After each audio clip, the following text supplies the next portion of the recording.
në Tiranë do të reflektohet në Kosovë, do të reflektohet në Maqedoni. Tirana është Piemonti jonë, ke parasysh. Kështu që këto bërtitmat pse po përzihen kosovarët nga Tetova, nga çka diun atje, ato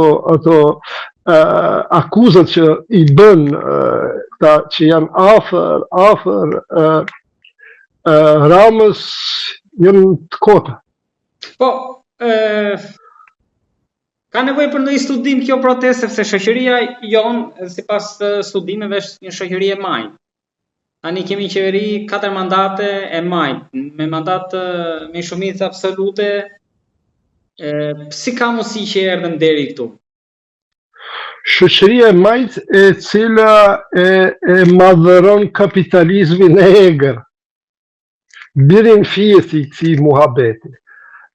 Në Kosovë ki partitë të djathta që ishin tashme përqindje, marrim LDK-n, PDK-n dhe AK-n, badjet është Lima, i Parti Social-Demokrate, shkojte Partia Demokratike që është e djathtë, i thonë vetës. Ka ideologji.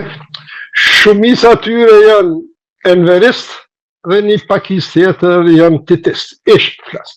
Pra komunist në tonë, komunist këto. Këto ndarjet e majta djatha nuk janë genuine, nuk janë të mirë kuptim të atë.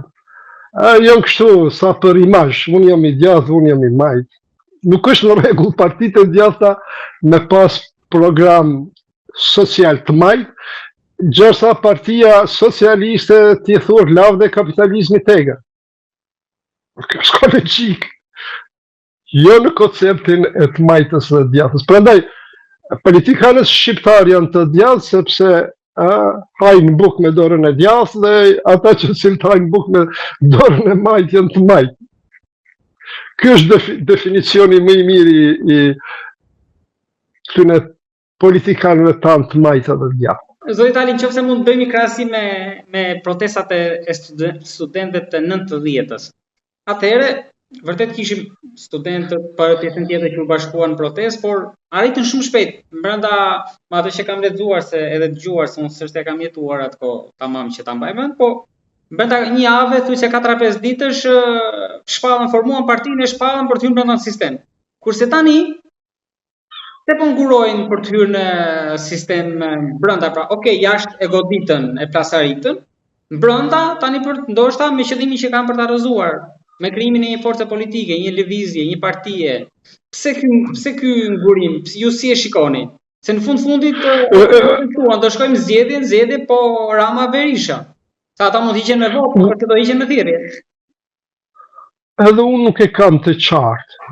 Këtë pse disa atje treja nuk dalin në sipërfaqe me një organizim të ri, me platformë politikë. Nuk e kam qartë. Nëse mendojnë se kjo zhagitje do të zbusë zemrën dy partive rivale, socialiste, e kanë gabim. Si sot, si nesër, si dje, momentin kur ata të formalizohen publikisht, sulme do të pasojnë. Akuzat do të pasojnë. Prandaj nëse e kanë për të hequr, është betejë për të bërë.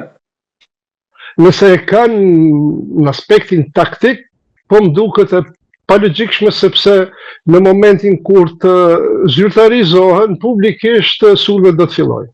Sulmet edhe tashti kanë filluar për këta kundër disa aktivistëve aty të cilët majnë rendin e tjera, apo organizatorëve siç po ju referohet. Prandaj unë nuk e kam qartë, unë po pres me padurim kush do të dalë atje, kush do të merr përgjegjësi, ashtu siç e mori përgjegjësinë ta zëm Sali Berisha me ekipin atë Gramos Pashkon, sa ka qenë ekipi i protestave, studentëve të Gramos Pashkon edhe të tjerët, unë këtë kisha ndërmend edhe po prisa që të mbaroni fjalinë që pyesja, atëherë ishte gramozit e të tjerët. Po kjo protestë tani, a ka një pjesë intelektuale aty që mundet tani ta kalojë në një tjetër nivel? Ju me atë që Po shiko, me ide, me gjithçka tjetër. Shiko, ky kompleksi i intelektualëve. Ne kemi patur këtu në Britani John Major, i cili nuk ishte shkollim zyrtar, por ishte intelektual sepse gjithmonë e ka sofistiku vetën apo mirë mbajt vetën me lexime. Pra kishte një njohuri të përgjithshme. Gjithatë ne intelektuali është nëse ka një titull akademik, magjistraturë apo doktoraturë, se si e ka marrë më spyt, se çfarë njohuri e ka më spyt. Prandaj unë këto me intelektual të Ballkanit jam gopë deri në majt fundës.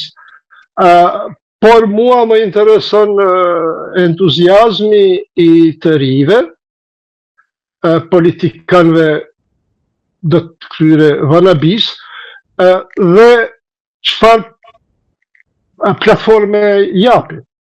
Pa, nëse arrin të bëjnë një parti, një organizim të strukturave, mekanizmave partijak, do të kemë përkrahjen time. Nëse dojnë të vazhdojnë me këto partit lideriste çfarë i kemi, ku në PDK s'ka PDK, po ka Sali Berish, në Parti Socialiste s'ka Parti Socialiste, po ka Edi Rama. Nëse kështu vazhdojnë, atëherë nuk ka kurfar ndryshimi, është vetëm se ndryshohet nga Rama dikush tjetër. Por në sens jo. Si krijohet kjo, pa e marrim me që është artikuluar dhe nga njëri prej aktivistëve pak ditë më parë, kjo beslidhja në të radhë e Tiranës, beslidhja shqiptare. Edhe ne nuk dëgjova. Të krijohet, dhe a mendoni që në fund, ndoshta mas një javë apo 2 proteste do krijohet kjo beslidhja e Tiranës, beslidhja shqiptare, e gjithë tyre protestuesve? Shiko, këto janë slogane që na ngrisin emocione, nuk jam shumë i prirur për këto. Unë dua të shoh kush do dalë atje dhe çfarë platforme ka. Kjo është me rëndësi. Pra, do të dali një parti e re, moderne, e cila do ta shërbej Shqipërinë për 2 dekadat e radhës. Natyrisht pastaj është ajo pushteti korrupton, pushteti absolut korrupton. Natyrisht me kohë mund të edhe të korruptohet, por dalin politikantri, pra rrota lëviz. Më e keq është me nejtë vend, siç e kemi tashti. Pra është një Edi Rama që sa, unë nuk e di të zërë, nuk e di kush ka qenë ministri i ekonomisë, këtë përklas, apo cili do departament i qeverisë më pashme në Edi Rama, sepse kanë qenë të parëndësishëm. Ka qenë X, ka zavendësu me Y, se gjithmonë shtylla ka qenë Edi Rama. Dhe këta tjerë kanë qenë, kështu dojnë me bëhe dhe në Kosovë, sepse, pa ndaj po them, se suksesi në Tiranë do të ketë shumë jehon në Kosovë, por edhe të shqiptarët e Maqedonisë. Zoti Tali, dhe diçka duhet të ketë sukses.